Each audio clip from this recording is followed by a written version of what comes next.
Abra comigo sua Bíblia, por favor, em Lucas capítulo 23, versículo 20 até o 25, e em seguida leremos também Atos capítulo 2, versículo 22 e 23. Lucas capítulo 23, versículo 20 até o 25, e depois Atos 2, versículo 22 e 23. Aqueles que puderem se colocar de pé, já que os outros se levantaram, e também uma atitude de honra. Lucas 23, a partir do verso 20 em diante, diz assim: querendo soltar Jesus, Pilatos falou outra vez com a multidão, mas eles clamavam mais ainda: crucifica-o, crucifica-o. Pela terceira vez Pilatos lhes disse: mas que crime cometeu este homem? Não acho nele nada que mereça a pena de morte. Portanto, eu o castigarei e o soltarei. Eles, porém, insistiam com um grande grito, pedindo que fosse crucificado, e os seus gritos prevaleceram. Então Pilatos decidiu fazer o que eles pediram. Soltou-lhes aquele que fora lançado na prisão por causa de rebelião e homicídio, que era o que pediam, e entregou Jesus à vontade deles. Agora vamos comigo para o livro de Atos capítulo 2. Atos capítulo 2, versículo 22 e 23.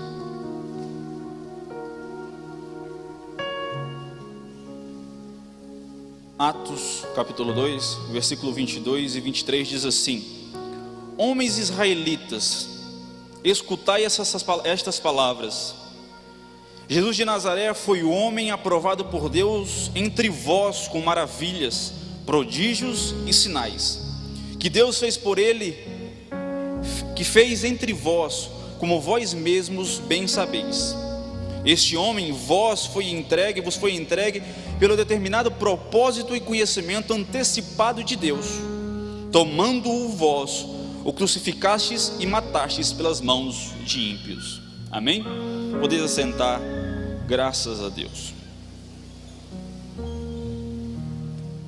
O meu objetivo esta noite é compartilhar com você algo que Deus colocou em meu coração, e algo que nós muitas vezes pensamos, cogitamos, discutimos, e que a Bíblia aborda as duas perspectivas. A morte de Cristo foi um crime da humanidade ou foi um plano divino? A gente costuma se perguntar o porquê Jesus permitiu, pelo menos eu costumava me perguntar o porquê Jesus permitiu ser passado por isso tudo. Afinal de contas, Jesus Cristo é o próprio Deus. Ele literalmente não tinha necessidade, tinha poder para intervir em seu sofrimento, mas ele permitiu que o homem o perseguisse, que o homem o caluniasse, que o homem o prendesse, o julgasse e o crucificasse. Ao mesmo tempo em que o homem cometeu um crime, podemos dizer que o maior crime da humanidade foi crucificar o seu Cristo, o seu Redentor. Ao mesmo tempo, todo esse sofrimento foi uma missão que foi estabelecida por Deus antecipadamente. Foi um plano em que Deus Pai colocou sobre o seu Filho, um plano em que a Trindade pensou, analisou, cogitou e colocou em prática antes mesmo em que o mundo fosse fundado.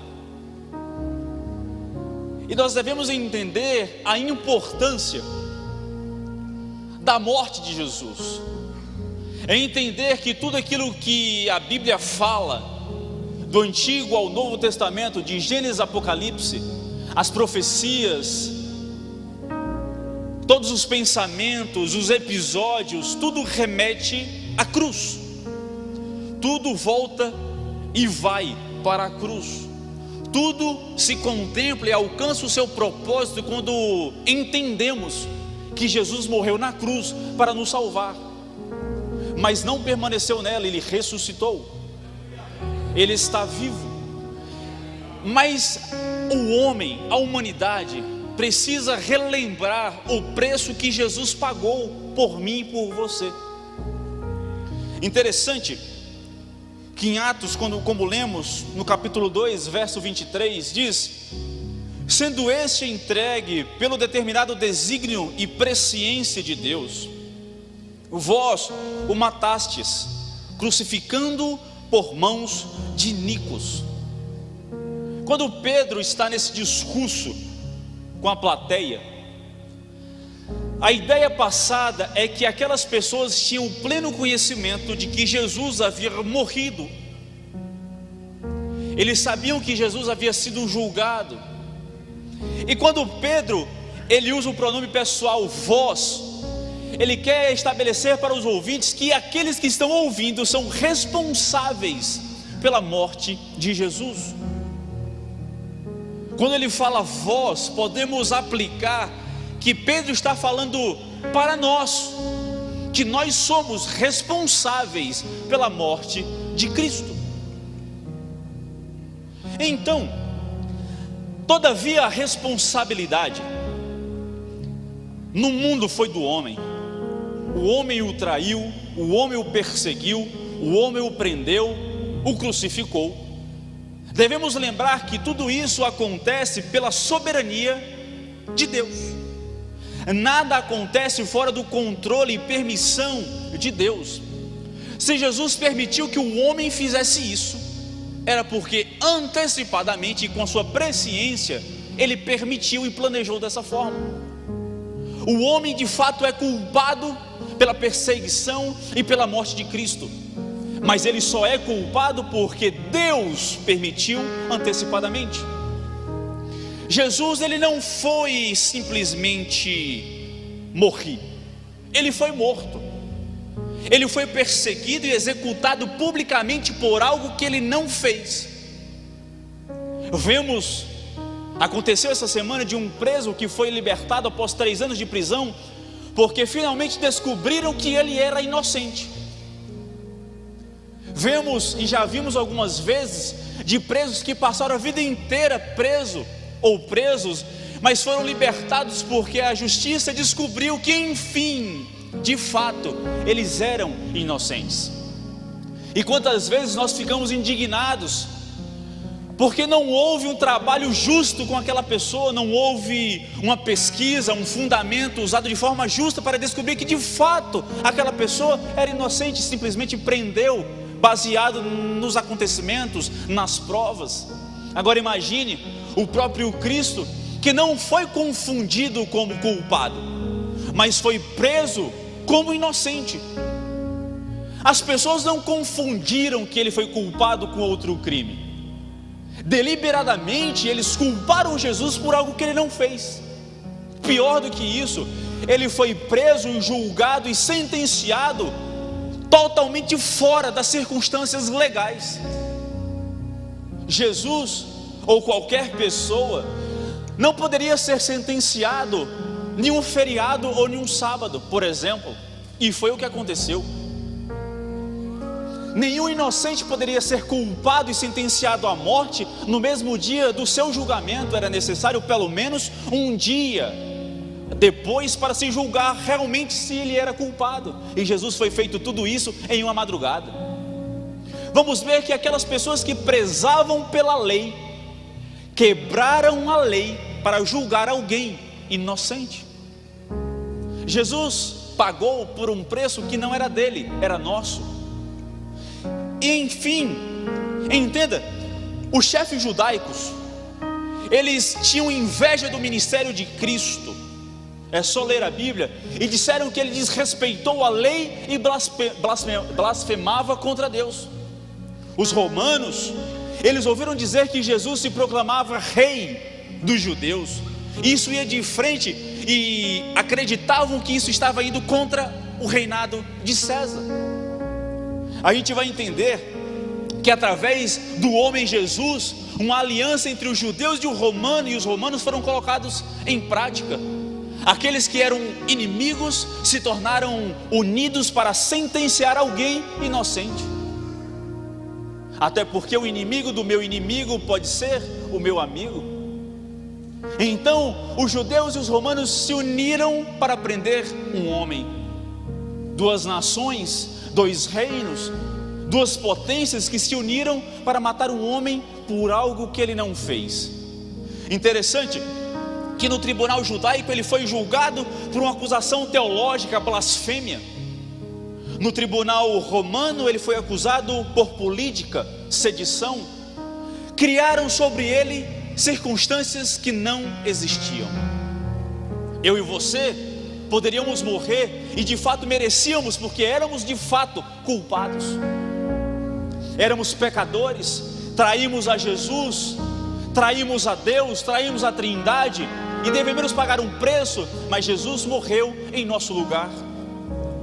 Interessante que Jesus, ele é condenado pela religião, e ele também é condenado pelo Estado. Os judeus dizem que quem matou e prendeu Jesus foi Roma, mas vamos ver que na Bíblia Roma inocentou Jesus 3 vezes. A culpa de fato era daqueles que pertenciam a ele. A culpa era nossa, a culpa não é de terceiros. Não adianta a gente colocar a culpa no outro, quando na verdade a culpa é de todos nós. Todos nós somos imperfeitos, todos nós somos merecedores, e todos nós fomos pagos por Jesus Cristo em seu sangue. Nós vamos ver que quem levou Jesus à morte foram 4 grupos de pessoas.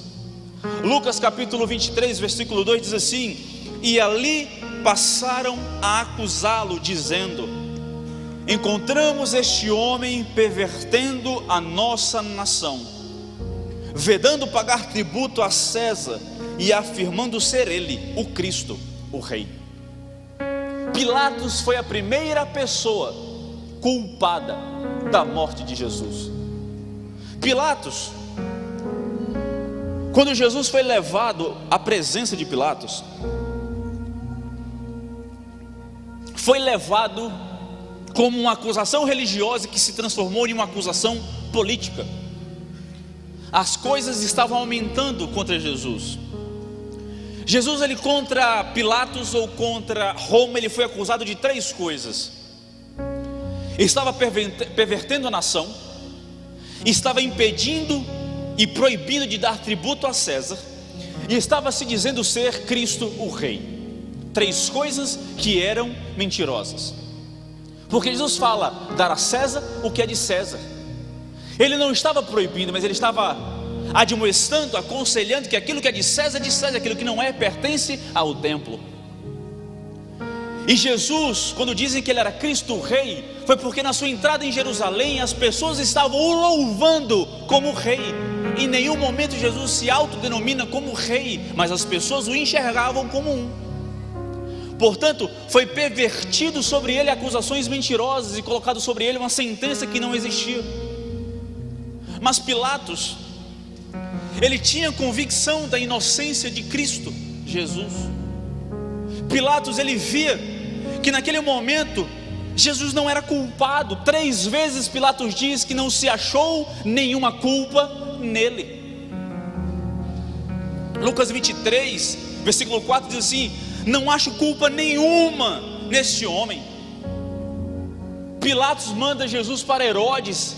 Herodes volta para Pilatos porque não houve culpa em Jesus. E mais uma vez, versículo 14 de Lucas capítulo 23, ele fala assim: vós me trouxestes este homem como perversor do povo, examinando-o na vossa presença, nenhuma culpa das de que acusais acho nele. De novo Pilatos não acha culpa, o julga inocente, mas mais uma vez ele é covarde. Ele estava sob pressão. A mulher de Pilatos, no capítulo 27 de Mateus, versículo 19, diz assim: não entres na contenda desse inocente. Abrindo um parênteses, sempre escute a sua esposa, porque se Pilatos tivesse escutado aqui, ele tinha libertado Jesus. Não se meta nesse problema, não se meta nessa contenda, não entre nesse negócio. Mas Pilatos, ele teve medo do povo. Interessante que 3 vezes ele julga inocente, não capacitado e apto para isso. Ele manda para alguém superior a ele, Herodes: se vira aí com problema, porque aqui não dá conta. Herodes diz assim: eu não, é tua jurisdição. Jesus era inocente de tal forma que o julgamento não se conseguia colocar culpa nele. Criaram testemunhos, criaram pessoas que acusaram ele, mas nenhum entrava na lógica, todas se contradiziam contra Cristo. Jesus, em nenhum momento, ele responde dizendo o que é, o que não é. Jesus, tu é o Cristo, tu o dizes, Pilatos.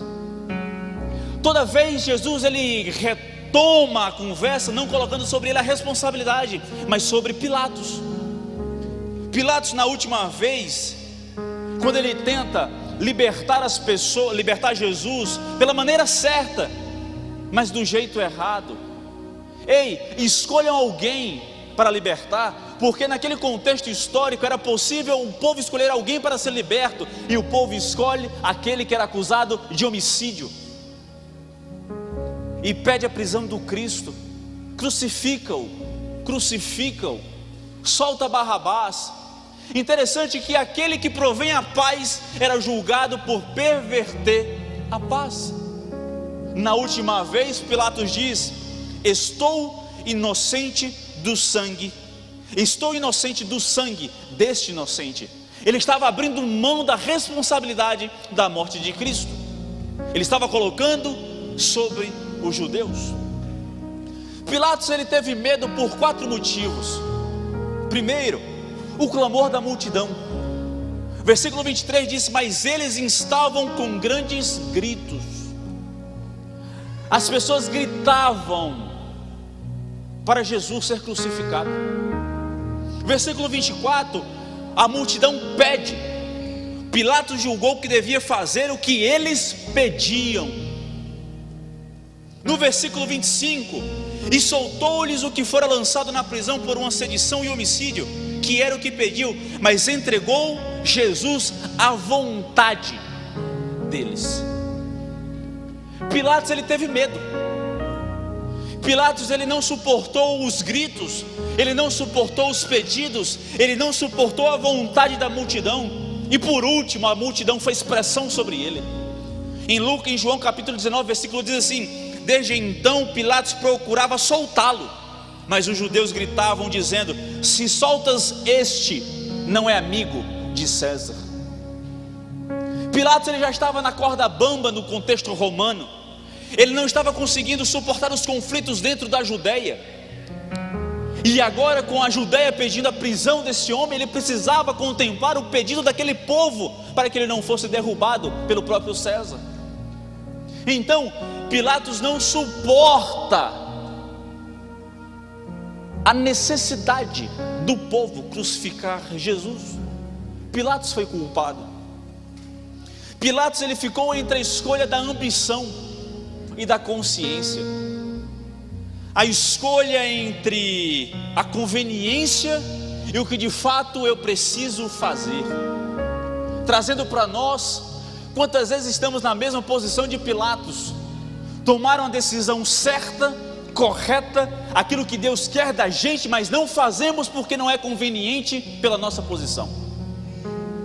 Quantas vezes traímos a nossa verdade porque é conveniente subir a um degrau que a gente quer alcançar.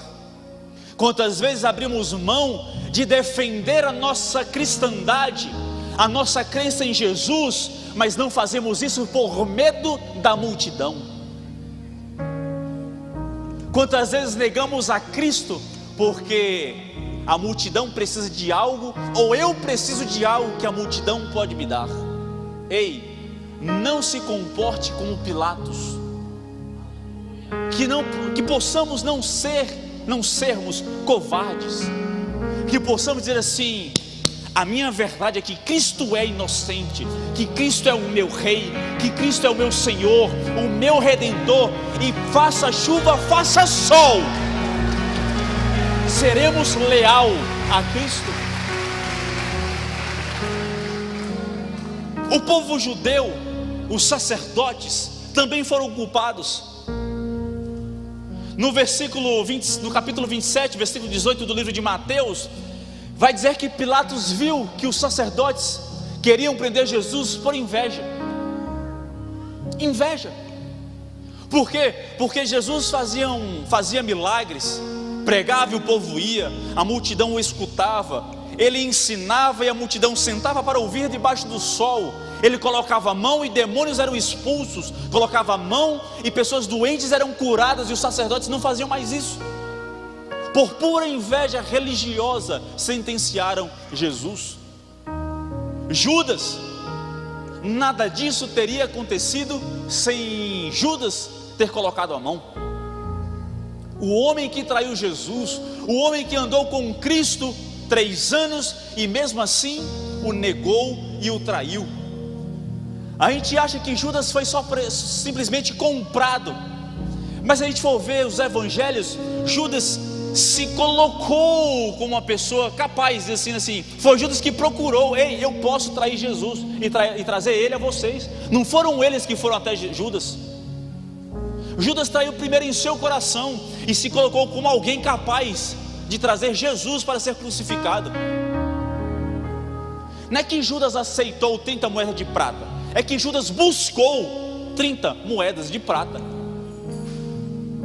A gente entende aqui é que muitas vezes não é o pecado que vem até nós, é a gente que busca o pecado. Tem vezes que o pecado está lá longe, mas a gente que quer 30 moedas de prata pelo prazer do pecado. A gente anda com Cristo o dia inteiro, a vida inteira, mas quando chega 30 moedas de prata, a gente abre mão assim, ó, fácil. Toda vez que fazemos isso, estamos nos comportando como Judas. Ah, Jones, tu já escutou uma mãe colocar o nome do filho de Judas? Não, mas todos nós nos comportamos como alguma vez na vida. Do que adianta no teu nome, mas teu mesmo espírito? E o último grupo que crucificou Jesus, nós. Não pense que eu e você não crucificamos ele. Eu e você não estávamos ao lado dele quando ele foi crucificado. A gente estava no centro. Nós estávamos no lugar dele. Éramos o nosso lugar, era o nosso preço, a nossa consequência, a nossa cruz.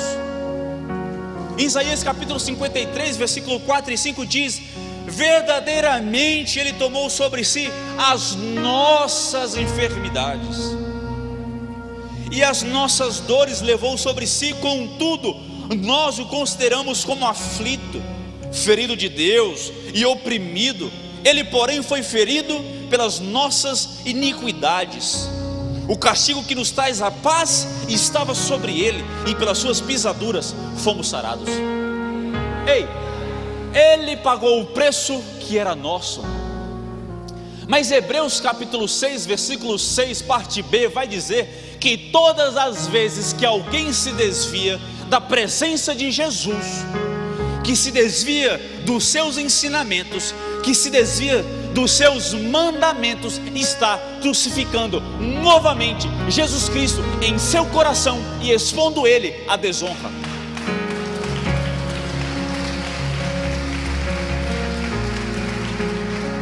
Isso quer dizer, em outras palavras, se nos afastamos da presença dele, estamos crucificando ele novamente em nosso coração.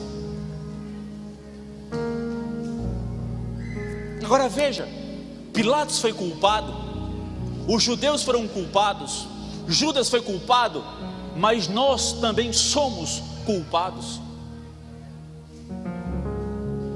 A gente tem que ter um entendimento de não se afastar da presença de Deus. Jesus pagou o preço, Jesus foi espancado, cuspido, perseguido, derramou o seu sangue, foi morto, mas na primeira oportunidade a gente crucifica ele de novo em nosso coração. A nossa obrigação, gente, a nossa missão, o propósito da nossa vida é honrar a Cristo o tempo todo. Eu escutei algo hoje muito interessante sobre Enoque, e diz assim: gerando filhos e filhas, Enoque andou com Deus. O que o pastor falou foi, sabe o quê? Quem disse que família te tira a oportunidade de andar com Deus? Ah, porque eu tenho muitos filhos e não tenho tempo de mais nada. Quem disse que ter filho te tira a obrigação de andar com Deus? Quem disse que ser casado te tira a obrigação de andar com Deus? Quem te disse que o fato de tu trabalhar e dizer que trabalha muito e não tem tempo nem para dormir te tira a obrigação de andar com Deus? A nossa missão e o propósito da nossa vida é, apesar do trabalho, apesar dos estudos, apesar do casamento, dos filhos, em tudo, andarmos com Deus em todo o tempo.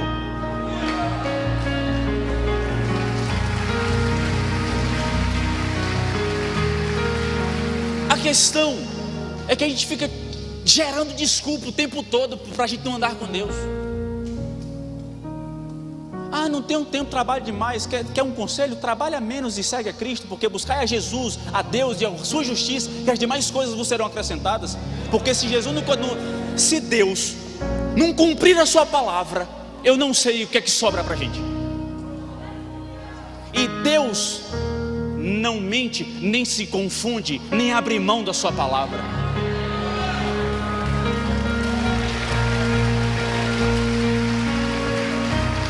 Jones, eu só vou ter um filho. Nada contra para quem só tem um, porque eu não sei como é que vai ser as coisas.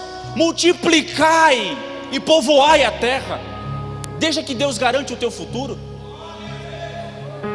Fica se preocupando com amanhã, quando Deus fala, só se preocupa com hoje, porque amanhã eu garanto. Não se preocupa com o que há de comer amanhã, porque o de hoje eu já te dei. Pão nosso de cada dia não é o pão nosso da terra toda, não. O problema do povo de Israel foi porque estavam preocupados com o maná, só de uma vez. Maná só hoje, maná só hoje, maná só hoje. Deus diz: tá bom, eu vou mandar cordonizes, mas assim, vou mandar para o mês inteiro. Vocês não querem comida? Maná não está ruim? Então tá bom, eu mando carne. Deus mandou tanta carne que saiu carne pelos narizes, pelas narinas, pela boca. Sabe por quê? Porque a questão não é se preocupar com o dia de amanhã, é viver o hoje na presença de Deus. É se preocupar em glorificar o nome dEle, exaltar o nome dEle, exultar o nome dEle, adorar a Ele em tudo, em todos os momentos da nossa vida. Porque quando não fazemos isso e nos afastamos da sua presença, estamos crucificando Ele novamente em nosso coração. Então, entendemos também que a morte de Cristo na cruz foi um plano divino. Jesus, ele foi à cruz voluntariamente.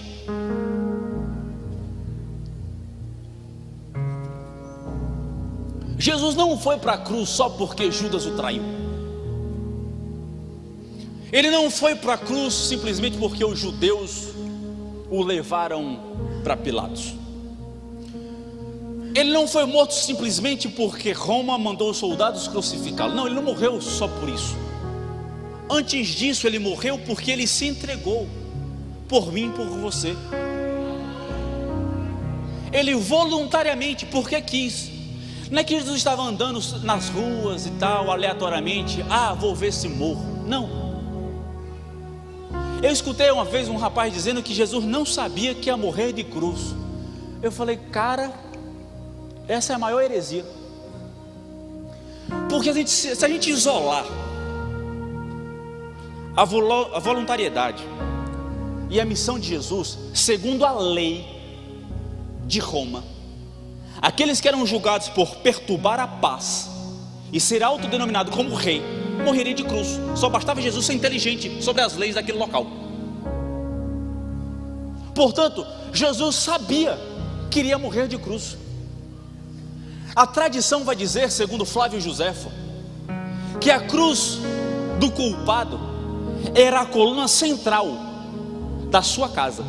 A madeira usada na cruz pelo sentenciado era tirado da sua casa, segundo Flávio Joséfo. Eu fico imaginando, Jones, imaginando Jesus em casa, olhando para a coluna da casa e vendo eu e você.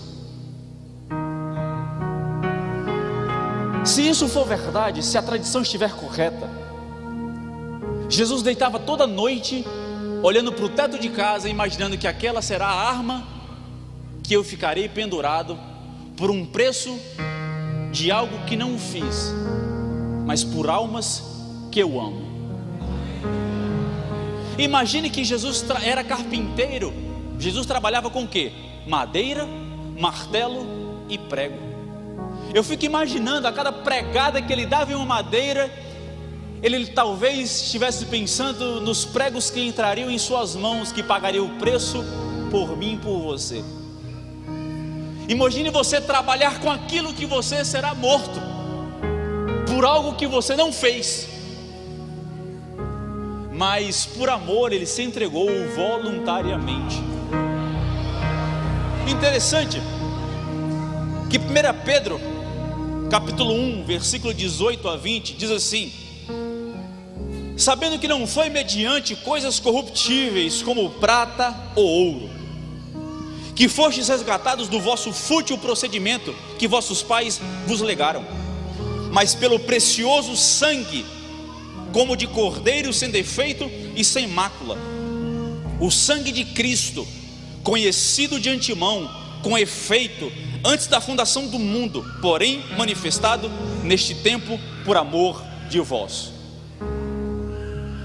Interessante lembrar que muitos tradutores, eles trabalham aqui, eles preferem as versões originais do grego. Em algumas versões, no versículo 20 diz assim: reconhecido ou escolhido com efeito antes da fundação do mundo, porém manifestado nestes tempos por amor de vós. O original no grego diz assim: conhecido de antemão antes da fundação do mundo, porém manifestado nestes tempos por amor de vós. Jones, qual é a diferença de escolhido para conhecido de antemão?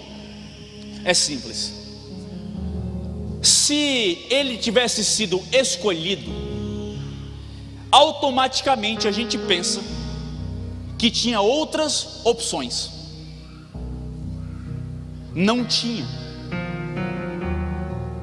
Conhecido de antemão também indica destinado, predestinado. Isso indica que Jesus era a única opção, e ele se fez conhecido de antemão na eternidade, mostrando aos céus e à terra e debaixo da terra que ele era o único que poderia morrer em nosso lugar. Só tinha Jesus, não tinha outro. Não tinha anjo, arcanjo, querubim, serafim, os 24 anciões, não tinha ninguém. Ninguém poderia pagar o preço que só Jesus, com o seu sangue, poderia ser derramado. Portanto, ele não foi escolhido, ele foi conhecido de antemão. O que é isso? Antes de tudo, ele se fez conhecido como a única opção de pagar o nosso preço. Se juntasse todos nós, não conseguiríamos pagar o preço que ele sozinho pagou.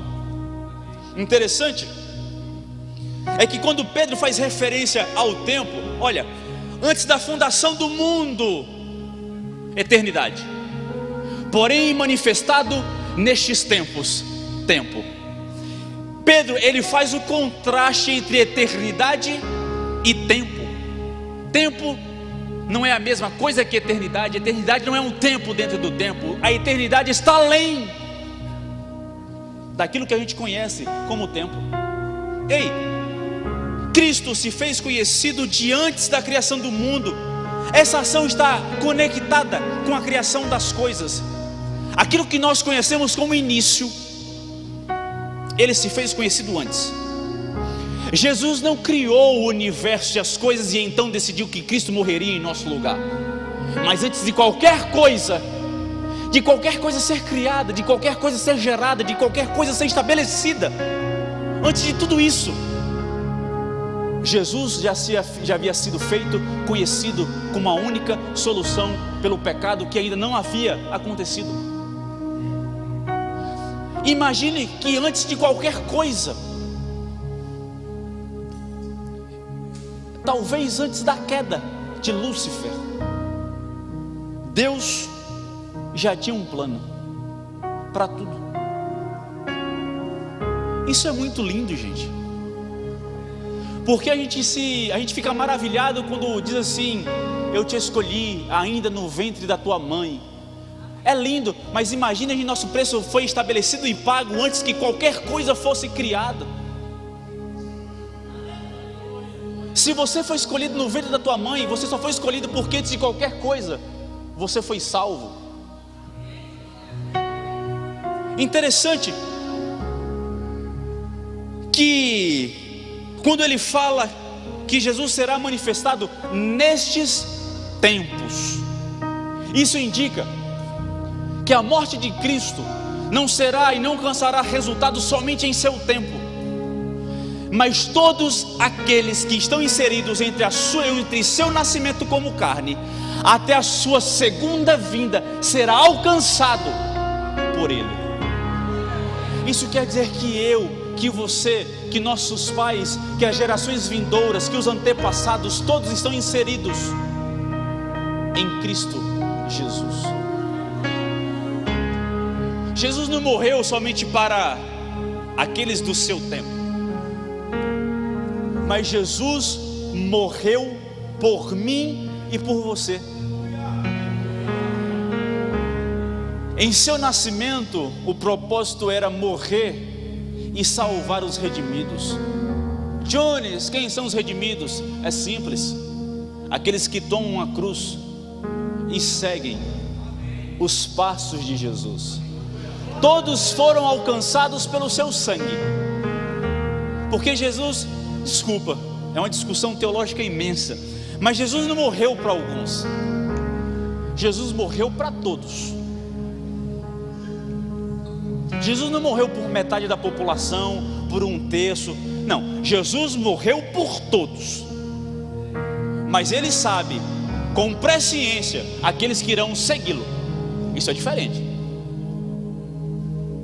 Portanto, o nosso dever, aquele que quiser vir após mim, tome a sua cruz e siga-me.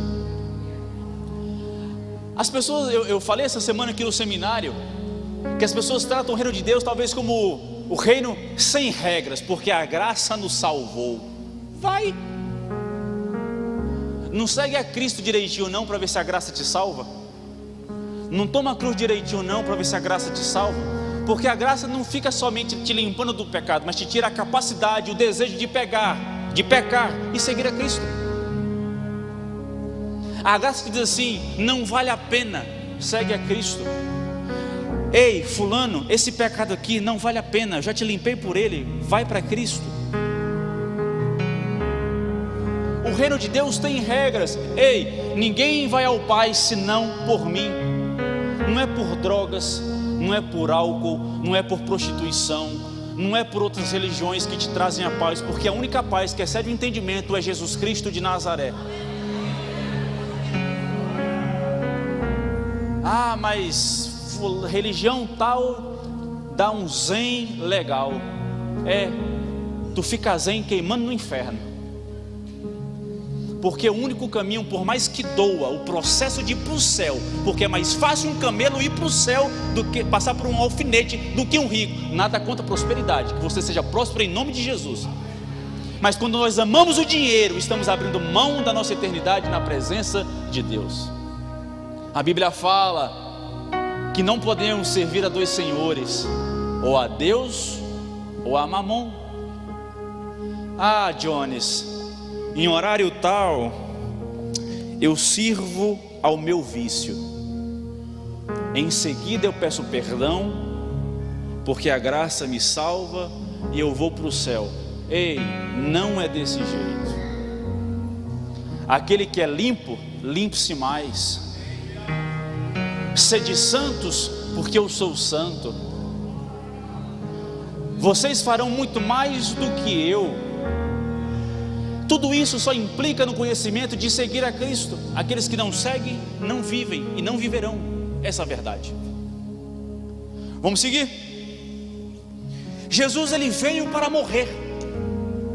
Ele deixou claro muitas vezes. Em certo momento ele fala entre os discípulos e Pedro diz assim: Senhor, não vamos para Jerusalém. Aparta de mim, Satanás. Por quê? Porque Jesus sabia do seu propósito, da sua missão, do seu objetivo. Jesus não veio para passear na terra. Jesus não veio para dar um rolê. Jesus não veio para resenhar sobre o céu. Jesus veio para pregar o reino do seu Pai, prever a eternidade e morrer por nós, ponto.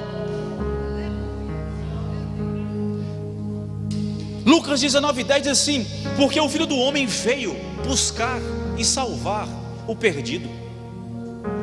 Era o objetivo de Jesus, salvar os perdidos, os cansados. Não eram os perfeitos não, porque se a gente se acha perfeito, ele não veio para a gente.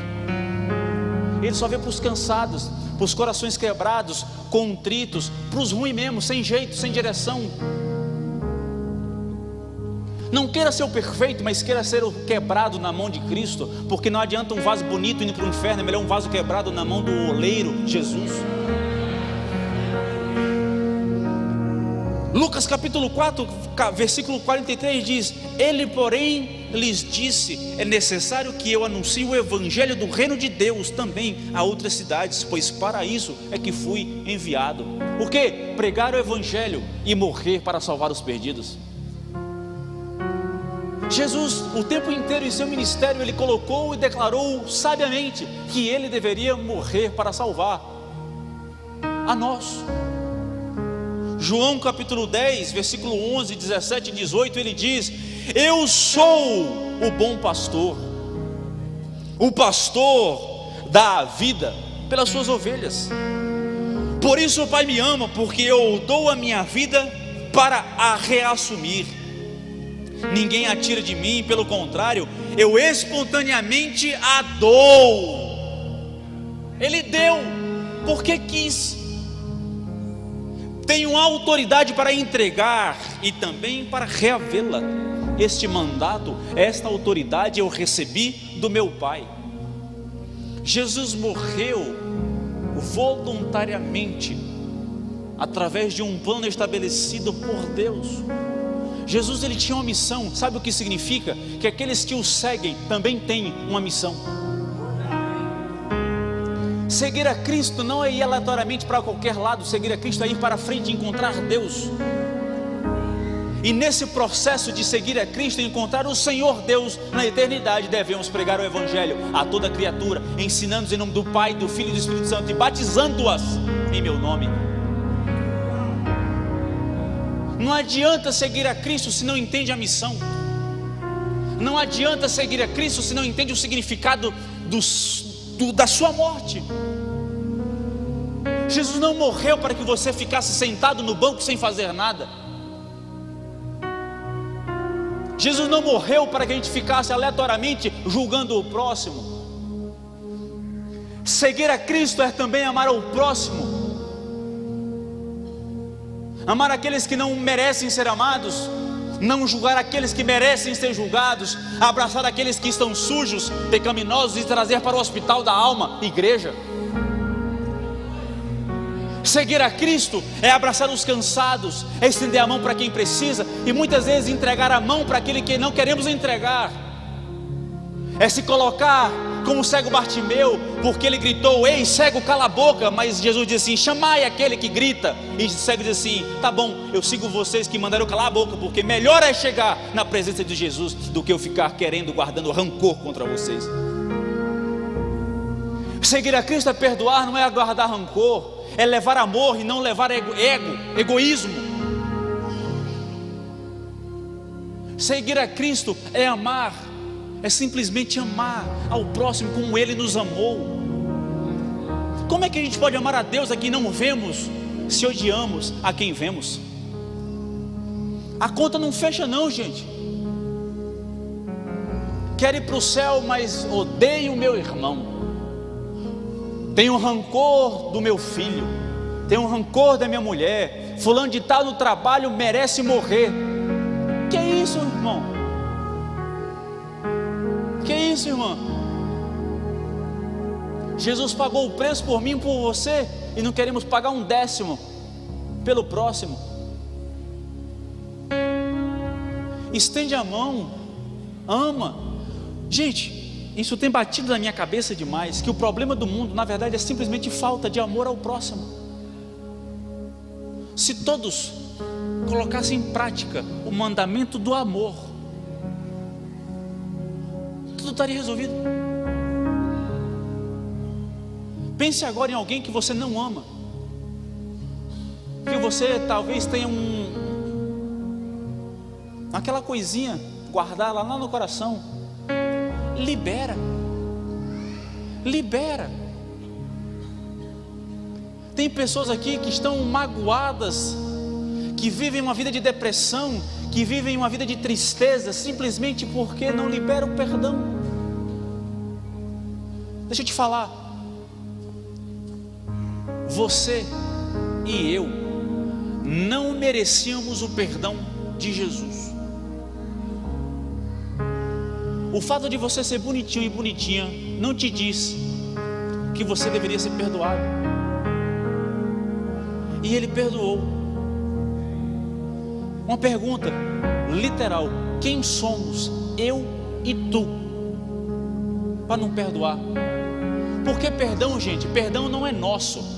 Perdão foi algo dado por Deus à nossa vida, a gente só distribui. Não guarda aquilo que não é teu, porque o tesouro chamado perdão não pertence a gente, pertence a Deus. O tesouro chamado amor não pertence a mim e a você, pertence a Deus. O nosso papel é sermos pontes, onde o perdão passa e alcança, onde o amor passa e alcança.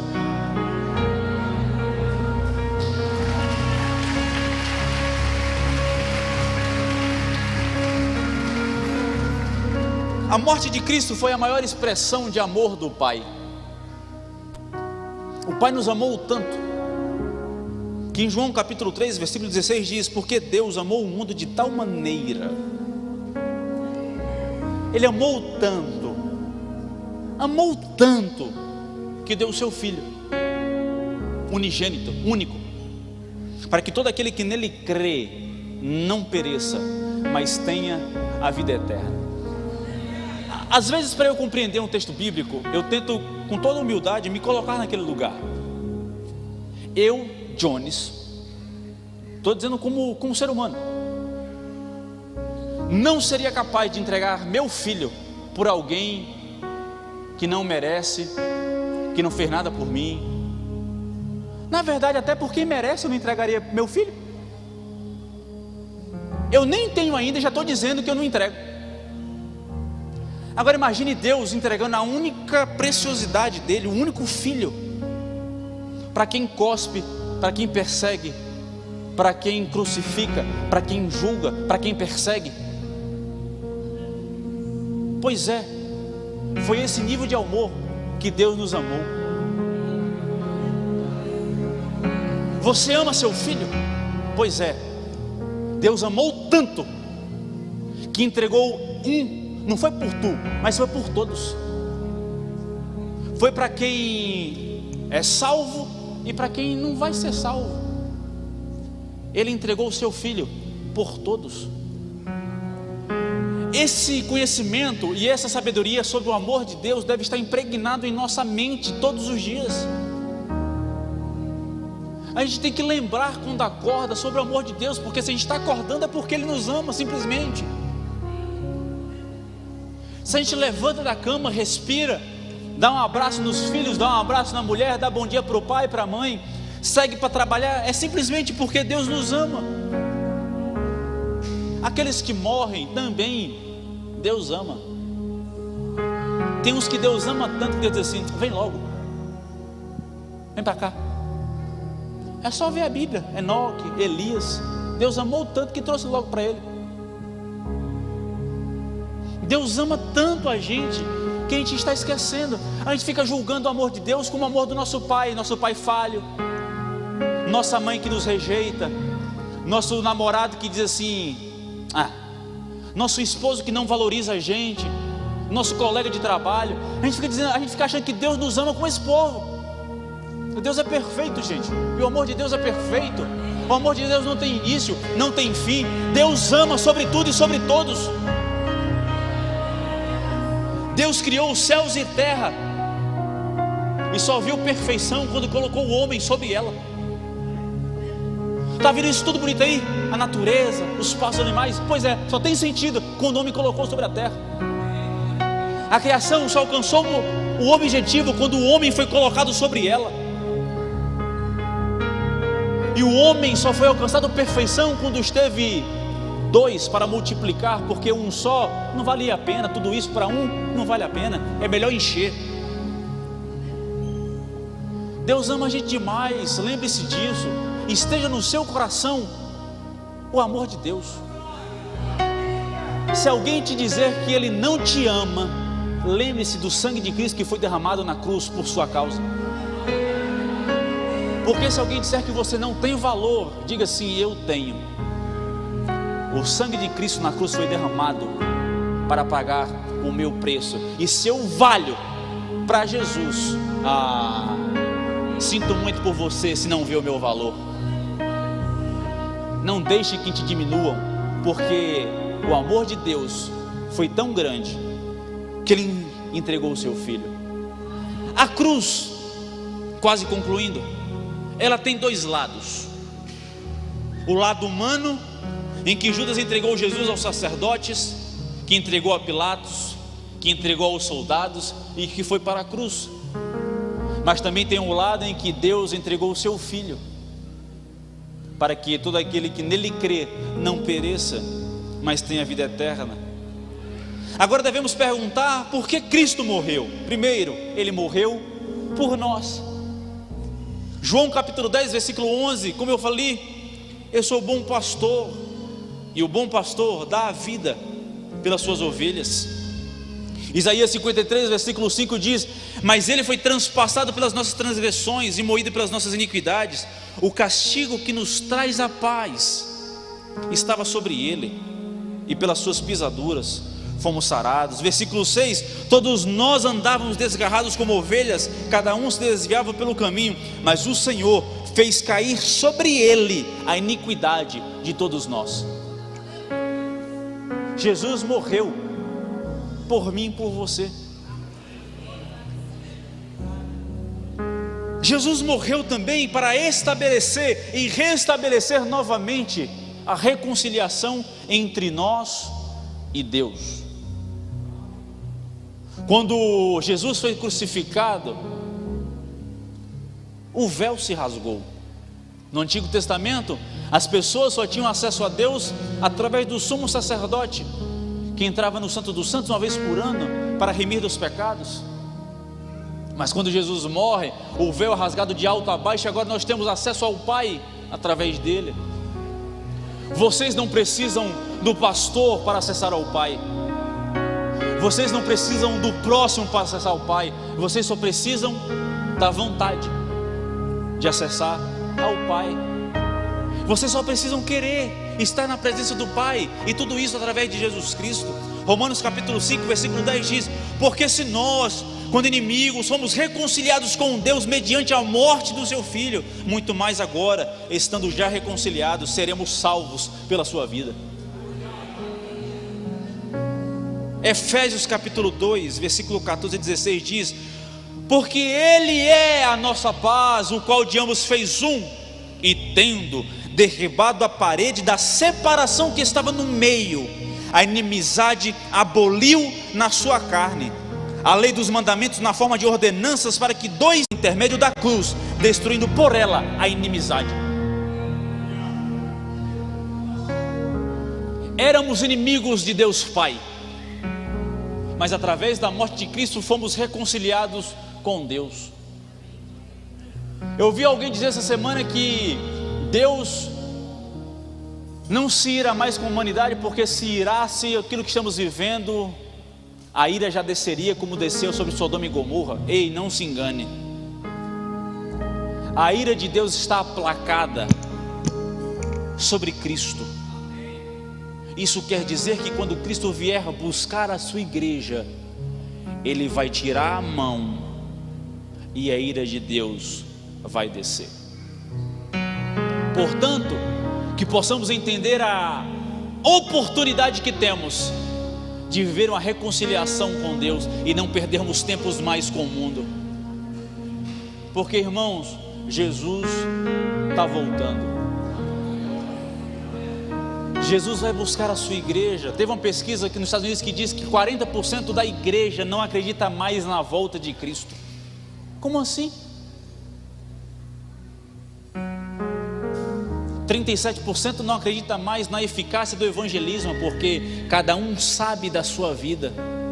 Se cada um soubesse da sua vida, Jesus não precisaria morrer por mim e por você.